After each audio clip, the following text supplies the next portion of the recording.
Star Trek Into Darkness countdown continues. What? Star Trek. That's what I like to call it. Star Trek. From 2009. Hey everyone, it's Shannon, and we are just at the edge of Star Trek Into Darkness. And with that, I'm reviewing the 11th film in the film series, or the first film of the reboot, however you wish to acknowledge credit. It's up to you. It's 2009. And I'm actually really freaked out that this is 4 years ago, because I did a whole countdown to Star Trek in 2009, and the fact that that's 4 years ago is like, wow. That's a lot of wow. And I was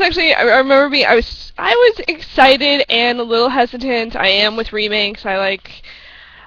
You never know, especially when it's something that you love so much, right? Like, it's like, be so great, if it's so great, and if it sucks, that's gonna suck. So, but what can you do?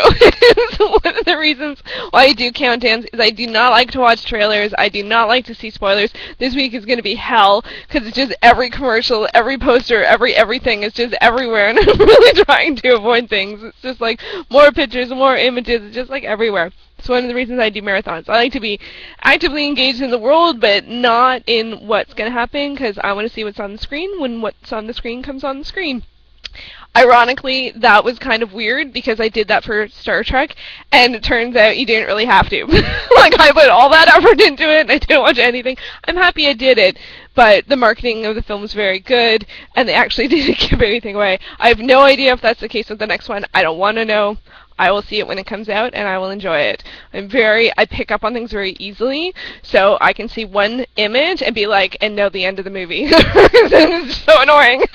But Star Trek 2009, I saw it in 2009. I saw it opening night, a midnight screening. I actually stood in line listening to White Zombie so loud so that I couldn't even hear people talking in the line. That's how crazy I was.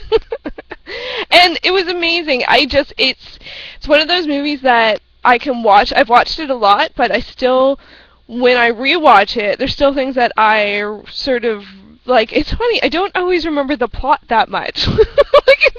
I remember moments, I remember characters, I remember the visuals, I remember the choices, but in terms of the plot, like when I was watching it last night, I'm like, I don't remember what happens. Like, I don't remember why that makes any sense. And there is a little of that. There's more than a little of that in this film, and that's okay. But there's so many things in this movie that are so special. I love the first 5 minutes get me every time. I've never watched it without really having a strong emotional response. And I remember, especially the first time watching it, I was so cautious about. Like I wanted to fall in love with it, but I was just like,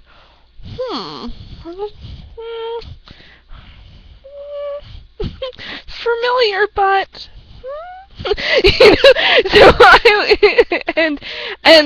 so I was kind of took a while for me to get into it, and then we have Carl Urban on the screen as McCoy, and I was like, all right, and then I just settled in. I was like, all right, you got me. I'm okay now. I'm okay I'm in this movie. I'm watching this movie, I'm loving this movie, and he's what kicked it over into relaxed enjoyment zone for me, which is interesting because I actually think, after several rewatchings of the film, I actually think the new trio that they created is actually Kirk, Spock, Uhura. McCoy's in it a fair amount, but it's Kirk, Spock, Uhura is the trio of this film. That's what I think.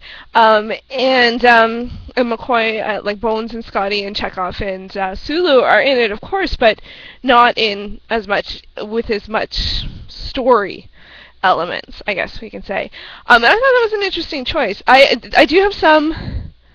I don't know if I want to get into that. I have like 2 or 3 really annoying things about it, and they'll always be there, and I don't think they're really a part of Trek, and there's just some comments, especially with Uhura and, Kirk falling on her chest, and I'm like, that's not Star Trek to me. Like, we're not in grade 7, are we? Some people are. There's nothing wrong with being in grade 7, but I just mean, like, that Star Trek is a world where people like, especially the original series, it's also, fun-loving openness, and that's great, but it's fun-loving openness, not like, oopsies, I touched you. Like, that's not okay. That's lame. It's not even funny. Anyway, I just wish they didn't have that in it, because for me, that just it also makes it a guy's film, right? Because it's like, the girl doesn't want that to happen, ever. Just get that out there. So, that's annoying. But minor but important. I think it's relevant, and but there are so many things that I love about this movie. I really noticed, especially on my big TV, the visuals are extraordinary. I don't think that was any big surprise, given that it's very new.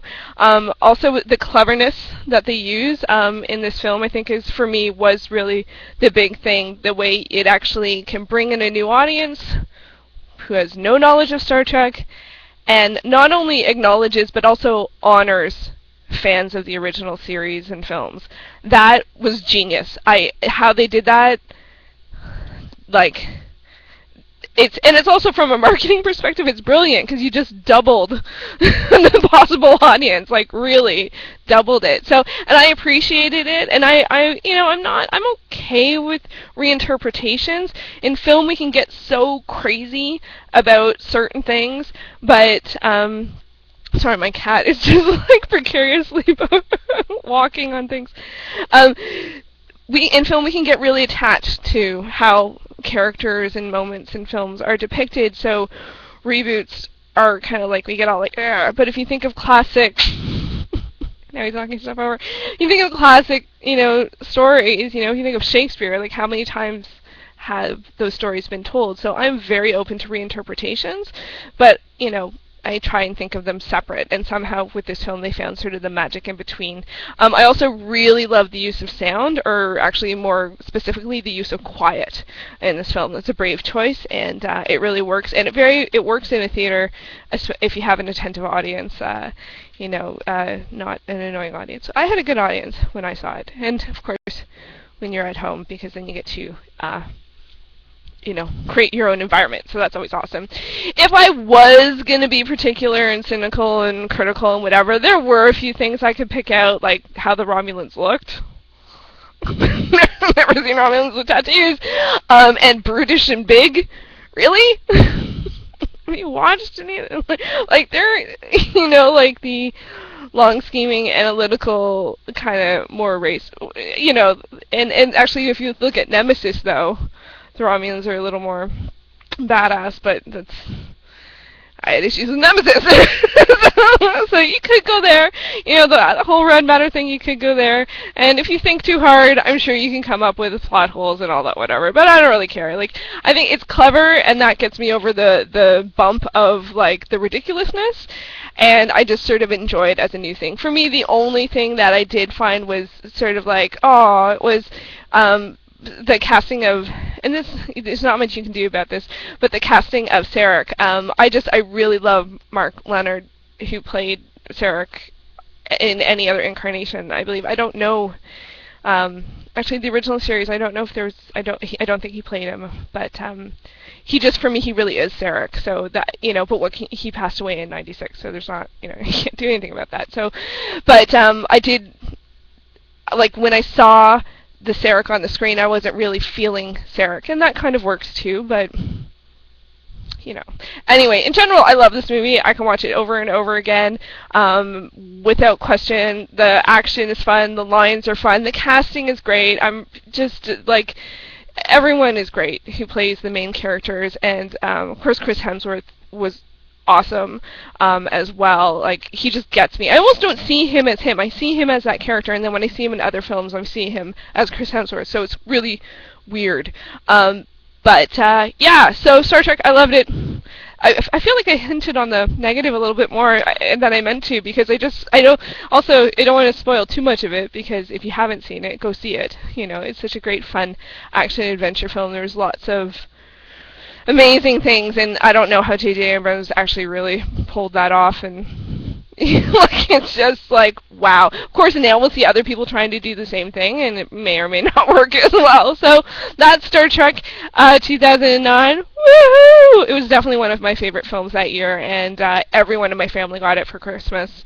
We all got that and Harry Potter and The Deathly Hallows Part 1. It was really funny. Everyone just got those two movies for each other, and by the end of Christmas, everyone had it. It's awesome. So, and I want to send a special thank you, of course, to the play-alongers, Sean, Brian, Kevin, and Mike. Thank you so much. It's been so much fun to watch your reviews and go through this experience like accidentally or on purpose together. And also I want to say a happy Mother's Day, because it does happen to be Mother's Day today, and my mom is definitely one of the reasons that I watch Star Trek.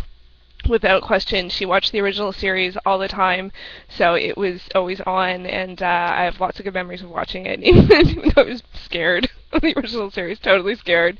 And so Star Trek Into Darkness comes out this week, so happy Mother's Day, Mom! Yay! I'm so excited to hang out with her this year. And Star Trek Into Darkness comes out this week on May, it's the 16th, which is a Thursday, so I assume there'll be midnight showings. I'm not entirely sure when I'll get to see it. I may have to wait till the Monday because it's a statutory holiday. It's the May Victoria Day here in Canada, or in Ontario. Some of the provinces have it off, some of them don't. So I may see it on the May 2-4 weekend, is what we call it. That's what I call it. But I may not. I probably won't see it by Sunday, which is when I've normally been posting these. So I apologize in advance for that. But for me, it's very important to be able to see this with my family, and so I'm gonna make sure that that happens, because we're Trekkies. What can you do? And Trekkers, Trekkie. I don't care about that. I really don't. If you like it, like it. Make your own fan name. No arguments in fandom. Just love it. Just love it. Alright, thanks so much for watching. And I'll leave links below so you can check out Brian, Kevin, Mike, and Sean's channels and see their reviews, as well as the play-alongers list. And you can watch all of them. So far, it's up to over 6 hours worth of reviews, which is totally awesome. Alright, see you next time for Into Darkness!